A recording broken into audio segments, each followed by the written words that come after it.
घटक दलों ने तरह तरह की आपत्तियां शुरू कर दी हैं। गुलाम नबी आजाद, प्रदेश अध्यक्ष मदन मोहन झा। हाँ, देखिए, श्री नीतीश कुमार जी के नेतृत्व में जो महागठबंधन की सरकार बनी है, जिसमें कई दल इसके घटक दल के रूप में हैं और भारतीय राष्ट्रीय कांग्रेस भी इसके घटक दल के रूप में है, लेकिन उन्होंने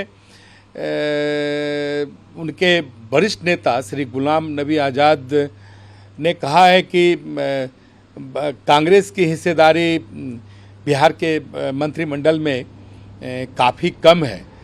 तो जब कांग्रेस के राष्ट्रीय नेता जब इस तरह की बातें करने लगे हैं, जबकि अभी मुश्किल से एक सप्ताह भी इस मंत्रिमंडल का नहीं हुआ है, तो आप समझ सकते हैं कि घटक दलों में आपस में कितना तनाव और खींचतान है।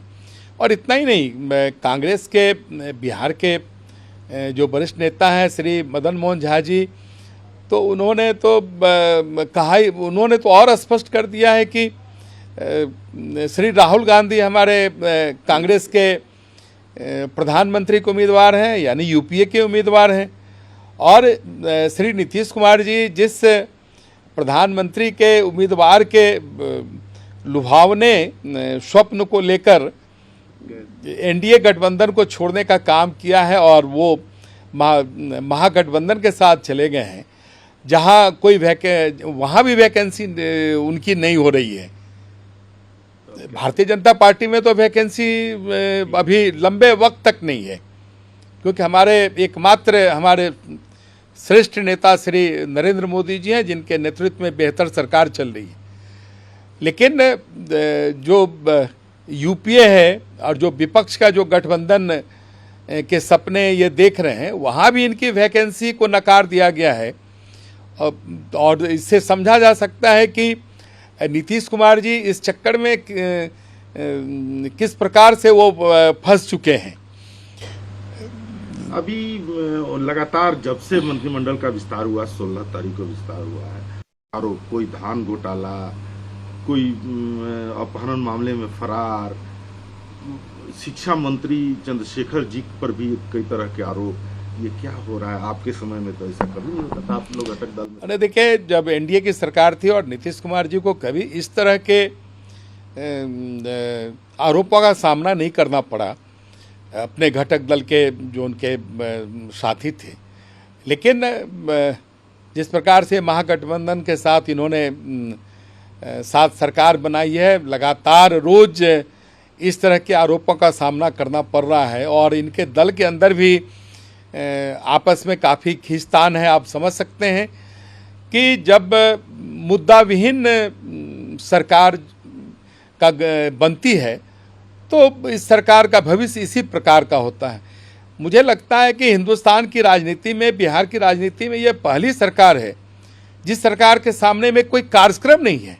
या गठबंधन की सरकारें बनती है तो उनके सामने न्यूनतम कार्यक्रम बनता है, उस कार्यक्रम को लेकर ये सरकार काम करती है। हम सब भी एनडीए गठबंधन में आत्मनिर्भर बिहार के 7 निश्चय 2 का कार्यक्रम को लेकर हम सब आगे बढ़े थे और उस पर लगातार हम सबों ने कई कार्यक्रमों को कार्य रूप देने का काम किया।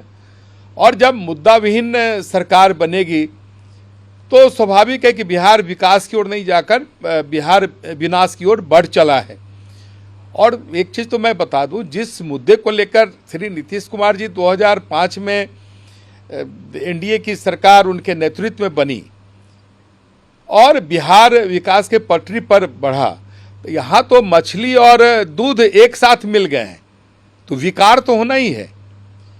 जब तो अलग अलग ऐसी धाराएं जिसकी सोच अलग है, जिसके मुद्दे अलग हैं, जो अलग अलग मुद्दों पर दोनों ने अलग अलग अपने रास्ते तय किए हैं, जब इस तरह की सरकारें, इस तरह के राजनीतिक दल जब आपस के व्यक्तिगत हितों के कारण जब एक प्लेटफॉर्म पर आ जाएं, तो जान लीजिए ये तो दूध और मछली का मिलना हो गया, तो उसका जो विकार है वो धीरे धीरे उसका प्रगटीकरण होना प्रारंभ हो गया है। माले ने आरोप लगाया है कार्तिकेय से, जो विधि मंत्री है उनको लेकर के, उन्होंने कहा है कि ऐसे मंत्री को रखने की जरूरत नहीं। देखिए, माले इस पूरे गठबंधन का एक महत्वपूर्ण साथी है, उसकी 12 संख्या है उसने अपना समर्थन दिया है। जब माले खुलकर इतने इस रूप में कह रहा है तो इनका तो तुरंत इस्तीफा लेना चाहिए था। जिस जीरो टॉलरेंस की बात कर रहे हैं, जिस सुशासन की बात कर रहे हैं, आखिर ये जीरो टॉलरेंस और सुशासन क्या सिर्फ मेवालाल जी के लिए था? ये जीरो टॉलरेंस और सुशासन क्या सिर्फ आर.एन. सिंह के लिए था?